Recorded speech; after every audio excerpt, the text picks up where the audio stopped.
పెట్టిండు. ఓ అంజన్న, ఎట్లున్నావు? మంచిగున్నా. నువ్వెట్లున్నావు? చాలా మంచిగున్నా. నా పెనిమిటితో వచ్చినా.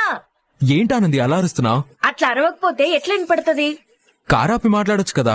అట్లా ఆపుకుంటూ పోతే కార్ ముంగటికి పోదు ఆదిత్య గారు. నేను పెరిగిన బస్తీ కదా, ఇడంతా నాకు తెలిసినోళ్లే.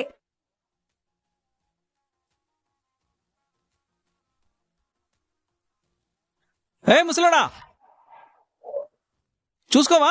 చూడలేదయ్యా, క్షమించండి అయ్యా. వీరయ్య తాత, ఓ వీరయ్య తాత, ఎట్లున్నవే? ఆ? ఎవరమ్మా నువ్వు? తాత నేను సింహాద్రి బిడ్డ ఆనందిని. సింహాద్రి బిడ్డొచ్చిందిరా. ఆనంది కదూ, చీర కట్టింది కదా ఆనమాల పట్ల. అమ్మా ఆనందమ్మా, నువ్వా? ఎట్లున్నావు బిడ్డ? మంచిగున్నా.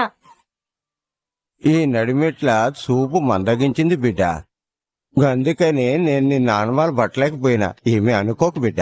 అరే నేనేమనుకుంటా గాని మా అవ్వ మంచిగుందా? మంచిగుంది బిడ్డ. నువ్వెందుకు ఇట్లా వచ్చినావు? నాకు పెళ్ళైంది తాత, నా పెన్మిటిని తీసుకొచ్చిన. అది కథ. పెనిమిటిని తీసుకొచ్చిందంట. ఎనిమిటి అంటే పైపుల ఫ్యాక్టరీ కోసం మన బస్తీని కోచాలనుకున్న సునందమ్మ కొడుకే కదా. అదిగో ఆ కార్ల కూర్చొని అక్కడ చూస్తున్నాడు చూడు. బాబాయ్ వాళ్ళు బుర్ర కథ చెప్తున్నారా లేదా? ఇప్పుడు పోవట్లేదు బిడ్డ. బస్తీలో అడుగుపెట్టినప్పటి నుంచి నేను చూస్తుంది ఆనందినేనా అనిపిస్తుంది. నీ ప్రపంచం ఎంత బాగుంది ఆనంది. నీ పెన్మిటాడమ్మా? ఇగో తాత ఈడున్నాడు, దా పద. రా తాత, ఇగో ఈయననే. దొరలా ఉన్నావు బాబు. బాబు, మా సింహాద్రి బిడ్డ ఆనంది చాలా మంచిది. జర మంచిగా చూసుకోండి. మీరిద్దరూ చిరకాలం చిలక గోరింకల్లా కలిసి ఉండాలి.